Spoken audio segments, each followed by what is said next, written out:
is Linda Hart, and I've been in Oakdale, or the Idle Hour area of Oakdale, for 55 years. I moved in 1962. Okay. And what brought you to Oakdale?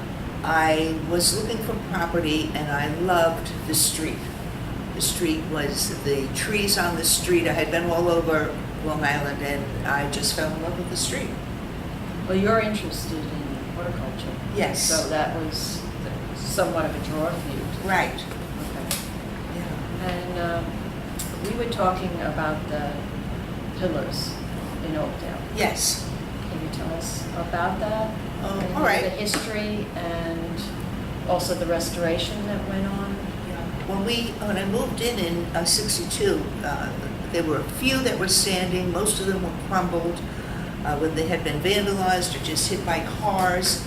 And it wasn't until 1988 that Kathy Krenner, a resident of Idle Hour, started the project, the Idle Hour Beautification Project. And she worked with, actually Dowling helped her a lot with the first pillars that she put up, and she charged $25 a year membership and $100 lifetime membership. And of course, if you wanted a pillar dedicated, that was $500, which was basically the cost of erecting one of the pillars.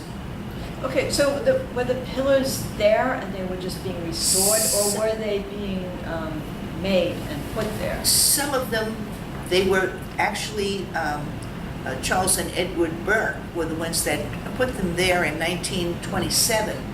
And they wanted to start a community, but there were 50 of them that they put in. But there were some that, many of them had to be knocked down and replaced because they were crumbling. What did they delineate? Like, in other words, there was a pillar at the end of every block, or were they Yes. certain homes? Or Yes, it was supposed to be at the end of every block, yes, in that area. And they also had some that were north of Montauk on the corners. Oh. Yeah. And they are still, there's one or two that are still there. But we are not involved with that area. Would it be directly north of Idle Hour, or would it be? Yes. Like, okay. Directly north. There was one right on the corner where Viva La Vida is. Okay. That was knocked down, I don't know, maybe 10 years ago. And then down that street, there's either one or two more. And they're still there, probably. Yeah. Okay. And they've asked us to help, but we can't go that far. Right. You're not an Idle Hour then. Right, There. And right. You're the Idle Hour beautification. Yes. Yes. Right. You have to set your limits. Sure. So, and I've noticed that the pillars have street signs on them. Yes. Did they then? Did they? Yes, they did. Okay. And so they always sort of served as a street sign too. Right. Although the town of Islip will let us have that just as a street sign, they want their street signs up too. as Okay. well. Yeah. And they won't maintain them either. Right. That- Oh no, they I mean, won't that maintain they're- them at all. Now, what are the street signs made of? Oh, well, they originally were wood, and Mr. Swaborg, who lives in Idle Hour, made signs, and he had cut them out and whatever, but it was really too pricey, so we went and we ordered them through Signorama because we needed so many, and the kids would steal them. There was a time when signs were taken.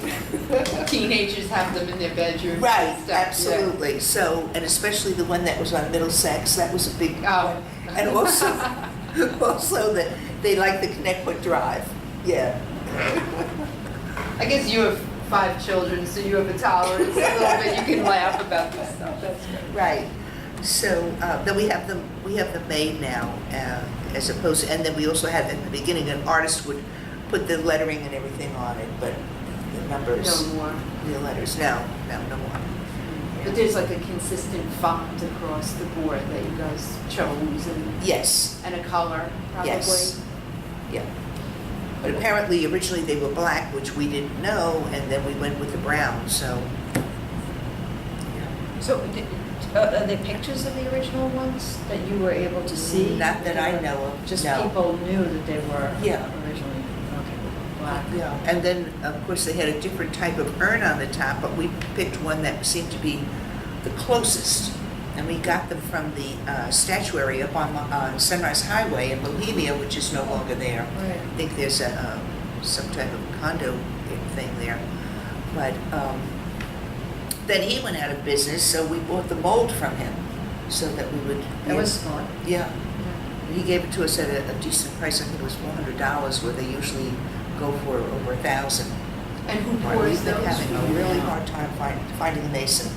And the mason that we find, we would have him pour the concrete. But when you have a mold, you have to keep on moving it Yeah. so to get the air out, and they haven't been too successful with it. Replacing, there was a time when the thing was pushed the urns off the top of the pillars. Oh, And they weigh like 175 pounds, so we had to get some strong guys to put them back up there. are they planted also? I don't live in Oakdale, so. Yeah, well, it's up to the neighbors if they want to plant them or not, because right now we have 70, and there's no way that we could plant them, but if you don't maintain them. Water. and- Right, so you really need to have neighbors or people that want to do that.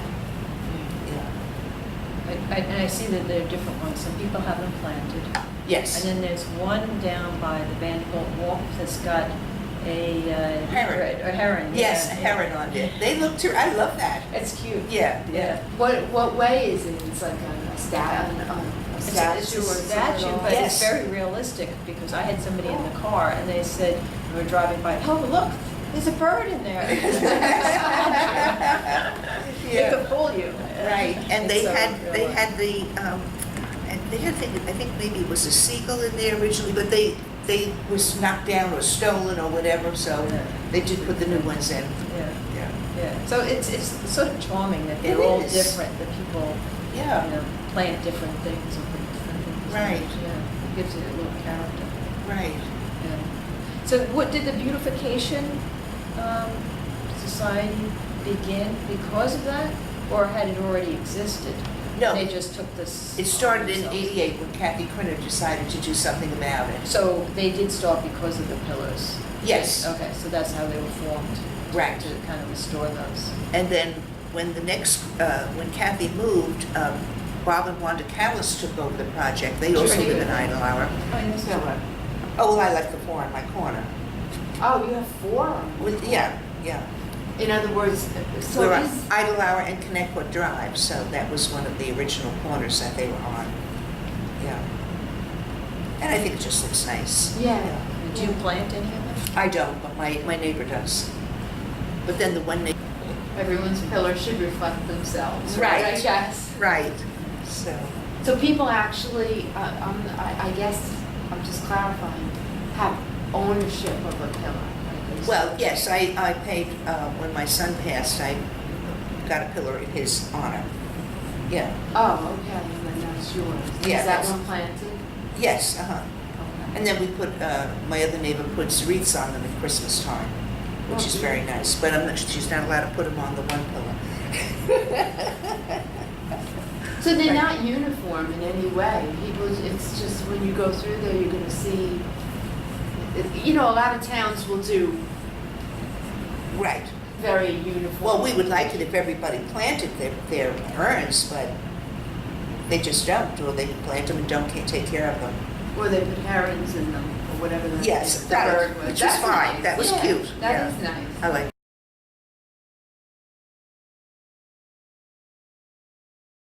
Basically do the garage sales now every year. Yeah. It's a lot of work. Yeah, but it's fun. Yeah.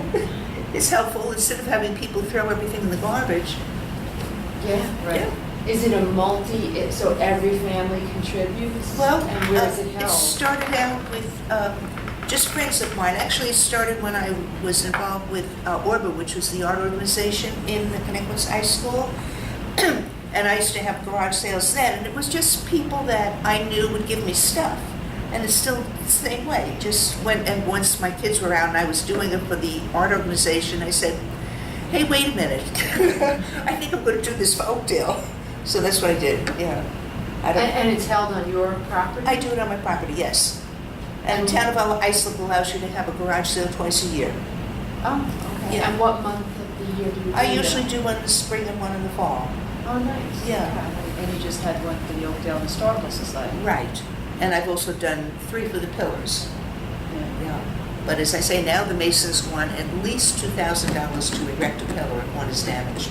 It's a lot of money. Did you have one recently damaged that you had to replace? Yes, the one that was on the corner of Woodlawn and Idle Hour. Somebody ran into it with a car.